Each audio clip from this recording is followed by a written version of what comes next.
Hello, guys, and welcome back to the 12th episode of the West Ham Save. Welcome back, you beautiful people. We are in the the summer transfer window deadline day, and there's been a couple little movements. Devan Mubamba has gone to Coventry on loan, so he's now going to be a star player. I'm very happy for that. He, of course, had a couple games for us last season where maybe he wasn't amazing as in the youth setup. He was absolutely flying. He definitely needs some regular game time now to maybe develop. At 19 years old, he's definitely got a big future ahead of him. I don't know if that is in our squad. However, we can certainly get some good money for him. If he has a good season, he could be worth quite a good amount. That isn't all, though. We also allowed a very talented young player, George Earthy. He has left the squad to join Sheffield United. Again, pretty solid little player. Had another good season in the youth setup. On loan at Northampton in League One last season. Has now moved up to the Championship at 19 years old. It makes sense. I didn't see him really getting any game time for us. So yeah, I'm happy to just make that sale, cash in whilst we can. And if he does going to be great, at least we're going to get some money if he's sold with a 30% sell-on clause. However, we've made one more signing to finish off our squad, and it's another one which maybe is a little unrealistic, but it's kind of the big problem with modern day football manager is players like this aren't playing. Yeremy Doku has joined on loan. Last season, of course, was signed for £55 million, and he didn't play a single minute in the Premier League. He'll play for the youth setup, a couple of friendlies. He would do very well when he was given the chance. But yeah, didn't get a single bit of game time. So we brought him in on loan. Maybe he'll be our new major left wing option, because Marcus Edwards not playing as well as he could be. Ben Rama's doing good, but I would like just that little bit better option in the squad. So he's going to replace Hayden Hackney, who I do like, but yeah, he's going to come in. So Alvarez and McTominay going to be our main strengths in the midfield. Doku, Edwards for the wing options, and Daka on the bench. But the squad is pretty much the same. However, Kudish and Emerson came in from the last time you saw us in that 0-0 draw. So Kudish just a little bit more prolific in our shadow striker, or a bit younger. I think it's fair to now maybe give him the chance to lead this line. McTominay had a great season last year, but I'm not too sure it's entirely, I don't know if it will continue that way. Souček is back into the starting lineup because he was great last year. Alvarez is very solid, but I've just been a bigger fan of Souček. And Emerson starts. I know he had an okay, if unsatisfying game. Emerson, on the other hand, though, has been amazing as we will talk about the results. So that 0-0 draw against Burnley, but we are then going to be Fulham 5-2. It should have been more. Should have been a much more convincing victory. But the main thing to take away from this, Emerson with a hat-trick of assists would finish the game on a 10 rating. Right after that, he'd only have a 6.6 and a 4-0 victory over Leeds. But as you can see, 2 goals from Kudish, 1 from Ben Rama, and 1 from Abraham. And again, 2 from Bowen, Kudish and Abraham, with a goal from João Mario. So, Abraham, Kudish, Bowen all sounds to perform well. Jared Bowen was under an offer from Newcastle, about £71 million we'd eventually get. But considering how well he played for us last season, and this season looks even better, I think it's only fair to keep him. I think he's a £100 million player. And looking around, there was nobody really I felt was a better fit for this squad than Jared Bowen. So let's go into this game with Southampton. Yeremy Doku on the bench. And the reason why I'm so excited to play Southampton and Everton is these are the exact type of teams which I'm taking my inspiration from for these transfers. So Southampton, Everton, West Ham in the past, and most recently Leicester City have also suffered the same problem. And if you go a little bit higher up, Tottenham, Chelsea and Manchester United have also suffered from this, which is sticking with the old guard for too long. Those players who got you to the top of the mountain. So when you think of Everton with like Baines, Coleman, Mavalas, Pinar, that team, as Todibo nearly scores Gavin Bazzuno with a great assist. And then of course Southampton with some of the great players of the past. West Ham, when you think back to some of their great teams, and of course Tottenham in the Champions League final, post Fergie United. They were so many great players, but they spent like 6-7 seasons there, and they were hitting 34, 35 years old, still starting, because they were never replaced. And by the time it was time to replace them, the whole squad had sort of became weaker because the entire core needed to be replaced overnight. Ben Rama's picked up a bit of an injury, so it's going to be a debut off the bench for Yaremi Doku. With an hour of football to be played, Doku gets his moment. So yeah, that's what I'm trying to avoid. That's why the likes of Cresswell, Antonio, Fabianski are leaving. Alongside that, we're signing a lot of younger players who, even if they don't come into their best form right now, these are players who the idea is they're going to develop and they're going to get game time and be leaders within the squad, or at least core members, by the time it is time to replace the likes of Soufal and Souček. Speaking of, Thomas Souček scores half an hour in an assist from Mohamed Kudus, who's so thankful to be back in the starting lineup, having finished last season as a bench player. We've given him the reins to take over from McSauce, and it's working out perfectly. 3 goals and now an assist to his name in 3 games. João Gomez, a player who we look to sign, plays this back to Adam Wharton. Few players we did want to sign. Mateus Cunha from Wolves I decided against, because I did want to stick with the offence, and we still are. It's why we've only signed a lone player. He's someone who's just going to fill in if and when's needed, and if we realise we're using Doku more than anyone else, next season that transfer may happen. Another player I went in for was Sancho on loan.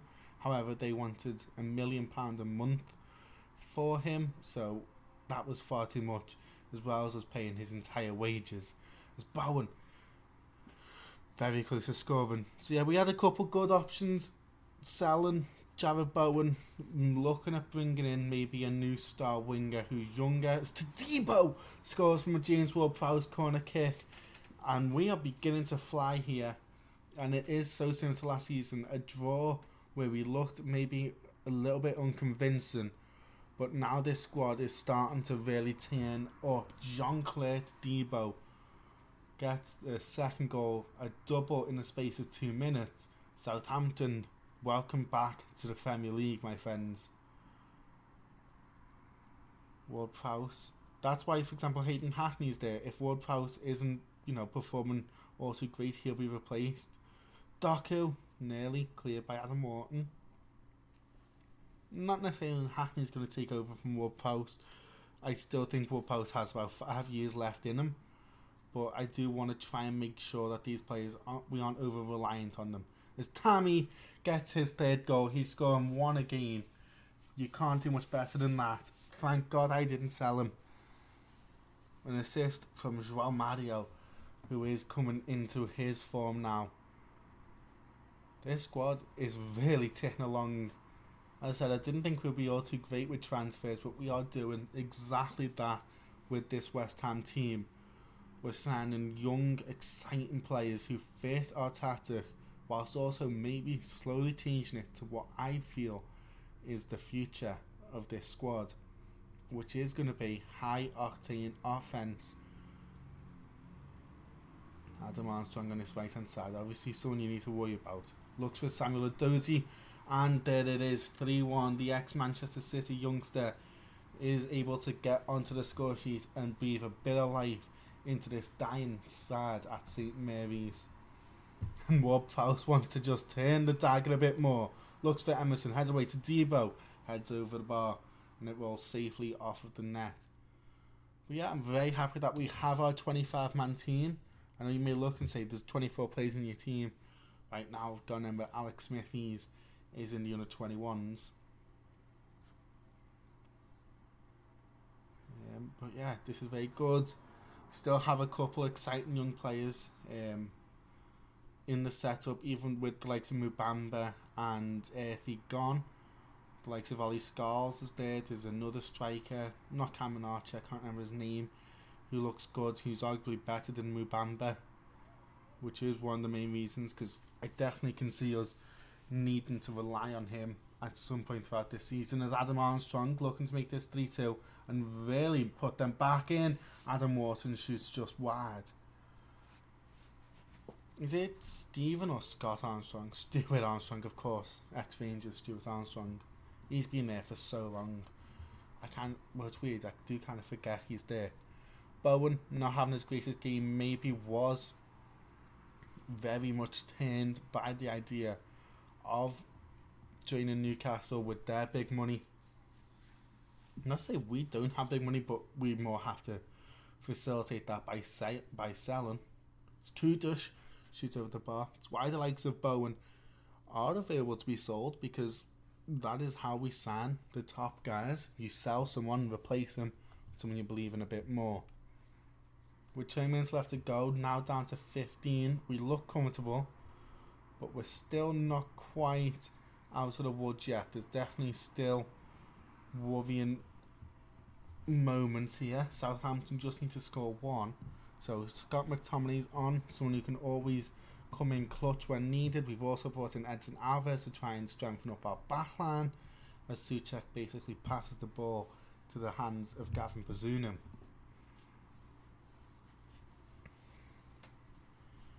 Yeah, Joao Mario replacing Soufal, I think, is one of the best signings we've done. Ward-Prowse, not quite. McTominay's there. Back to James Ward-Prowse. Marcus Edwards. The referee thinks Kyle Walker-Peters got a foul.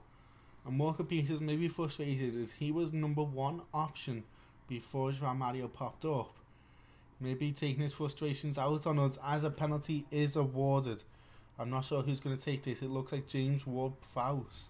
Will, the number 7, rolls up his socks and calmly down the middle as Bazunu dived. Overcommitted.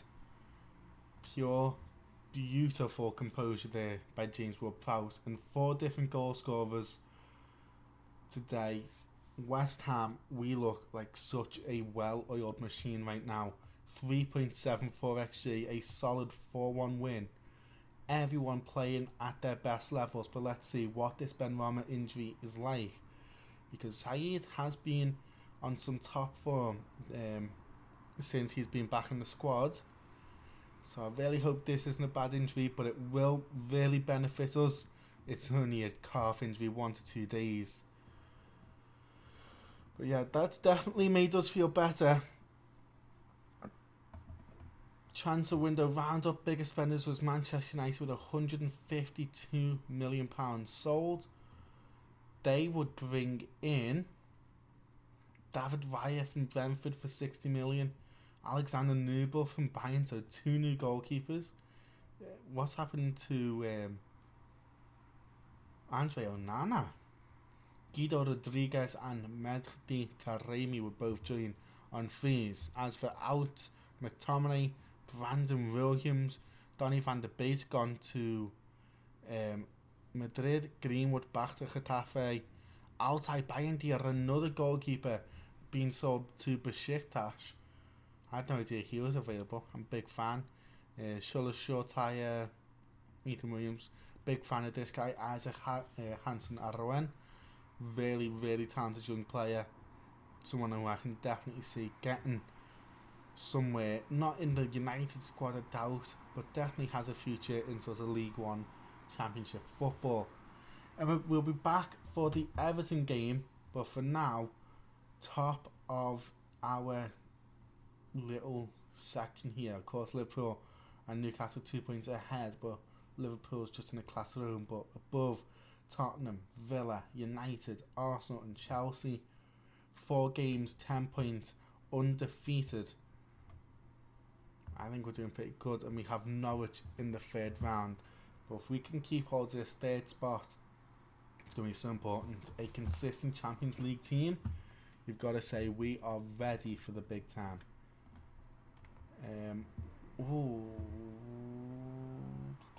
this isn't good. So I was actually thinking about this. I tried to bring in a goalkeeper trained by us, but there was none. So Yeremy Doku, definitely can live without him. And maybe we get rid of Smithies. But I do definitely want that third choice goalkeeper. We suffered with that last season. So maybe we have to lose. We've already lost a winger. Flynn Downs? Oh my god, that's still not enough.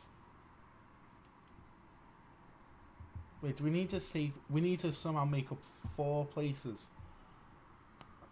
I'm going to be back once we figure this out. But yeah, Smithy's definitely going to be part of this team now. Flynn Downs, Jeremy Doku. Who else can we lost? I don't want to lose Hackney. Maxwell Cornet. I think Cornet's going to have to be the last player to lose out. I want to keep Hackney in the squad because we don't have a backup playmaker if anything happens. So that's going to be the squad. I think we're going to get a couple angry messages. But yeah, we'll be back for the Everton game.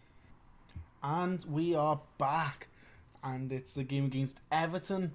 So obviously not much happened in the rest of the transfer window because why would it? The team is pretty much the same. Flynn Downs is now in the squad due to Edson Alvarez having a slight injury. We got a lot of offers for Downs and decided to keep him. Young, English, very talented. And then he's coming into his prime. I'm a big fan of Flynn Downs. His time over at Ipswich was very good. Had a very good season for Swansea. Really happy when he signed for £9 million. I was gutted he didn't play more than he did. A lot of games off the bench.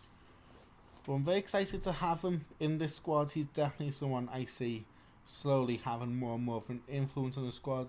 Really glad to just have an excuse where he's coming in here. Ben Rama has a little bit of an injury. So I'm going to start Yeremy Doku because it also helps get his fitness levels up, and we are big favourites for this game against Everton.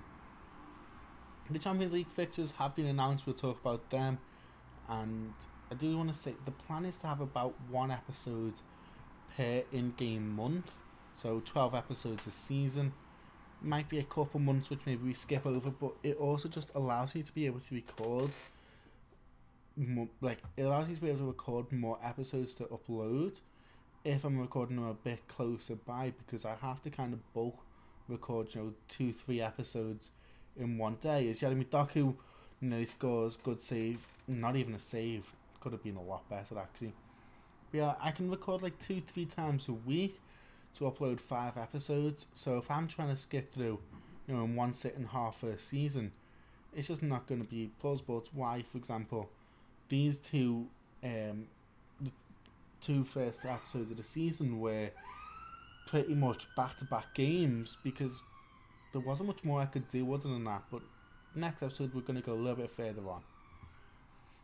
Anyway, right now Everton is just hold on to the ball. Everton had a pretty solid season last year, firmly in mid-table, but they're a team who I really do associate so similarly with West Ham as just perennial Premier League team who, based on sort of how they're feeling that week, can win or lose. As Abraham, he is literally scoring a goal a game as he scores yet again another assist from João Mario on that right hand side. Bowen linking up with them, beautiful overlapping football, exactly the plan.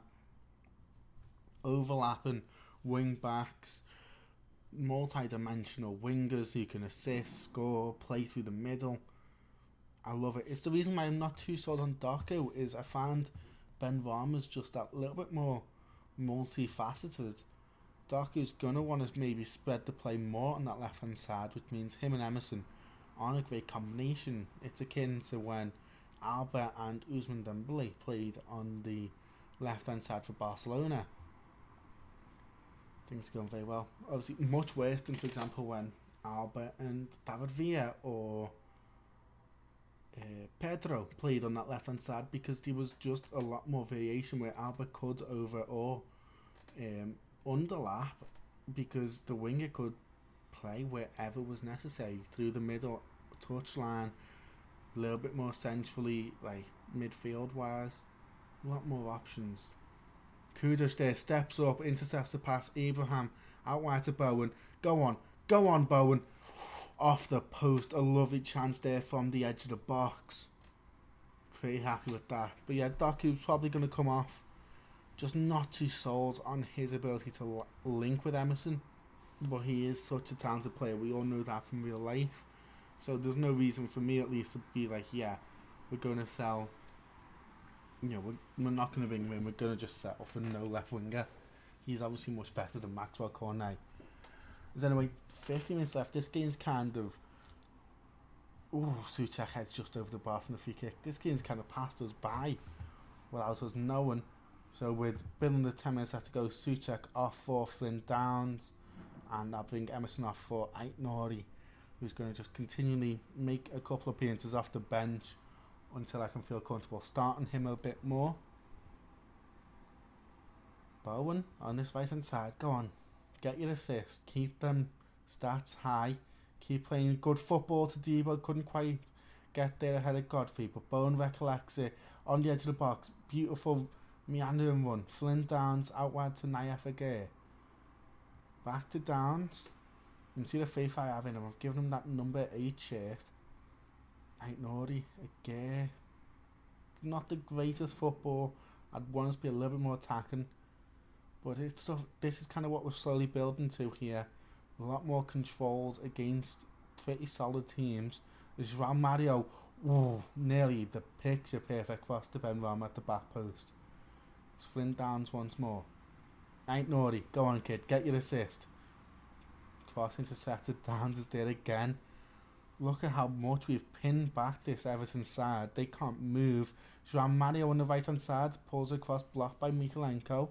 Danny Namaso, the ex-Porto winger, collects, and suddenly the highlight's just over. Bit weird. Let's bring on McSauce and Edwards.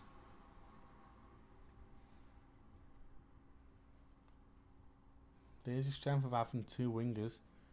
You can just substitute them off as and when's needed. Again, João Mario, McTominay, beautiful ball inside to Marcus Edwards. Oh, his first goal in this second season. He is slowly becoming a valuable part of this team. He has games where he is unplayable, others where he isn't playing, it feels like. McTominay with the assist, beautiful through ball, just rifles that over Pickford.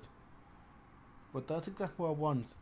Even if he isn't maybe consistently at the peak, if he keeps hitting good performances here and there, he is going to develop into a very exciting player. So not the greatest game for us, but when you look at the stats and how we did play, we never really were in any sort of a pickle. We were never worried. Oh, Adam Armstrong with 100% shots on target. Efficiency king. And you see we have a game against Galatasaray. Of course, things have moved now to the league fixture in the Champions League. So it will be 8 games played. The top 8 will go through to the round of 16 with number 9 through to 24. Yeah, 9 to 24 will compete in knockouts to decide who is the last 8. So here is our schedule now. If we look at just Champions League games, we have Galatasaray, Manchester United, Borussia Dortmund, Athens, Napoli, Bayern, Marseille and Karabag to finish things off. So you look at that, you go, definitely 3 games I feel comfortable we can definitely beat. In fact, I'd argue 4: Galatasaray, Athens, Marseille and Karabag. Gotta have faith in beating them. Dortmund, Napoli, United and Bayern, not quite so easy. But if we can get 2-3 points out of them 4 games, and let's say 10 out of the other 4, 12 points from 8 games, gotta say that's top 24 contention at least. Didn't mean to do that. I want all competitions to head. Okay. But that has been it for today's episode. We finish in second place, 2 points behind a dominant Liverpool side who beat Leicester 10-0. We had no idea. They broke the record, highest scoring Premier League game. Double from Diaz, one from Salah. Szoboszlai with a hat-trick. Nunez, Van Dijk, Arnold and Konate all scored. 10.0 ratings from Salah and Diaz, a hat-trick, only getting a 9.8 rating. How amazing is that, scoring a hat-trick and not getting man of the match? Definitely a lot of it can be attributed to James Justin sending off. But it's games like this which prove Liverpool are not going to be an easy team to overcome. A dominant display last time out where they would win the title very comfortably, very easy if we're being honest, finishing on 96.9 ahead of Manchester City. But for a big portion of that, they were unbeaten. Can we keep up? 2 points off, 33 games left to go. We're not far. We're coming up to the final stretch. But yeah, thank you all for watching. The next episodes, as I said, we want to do about one a month. I'm thinking Dortmund, Newcastle. So a little bit of a harder run of fixtures, see how we perform against the top teams. And I'll see you all for that. Dortmund, Newcastle, back to back. But it's been great. Thank you all. Please like and subscribe and stay safe.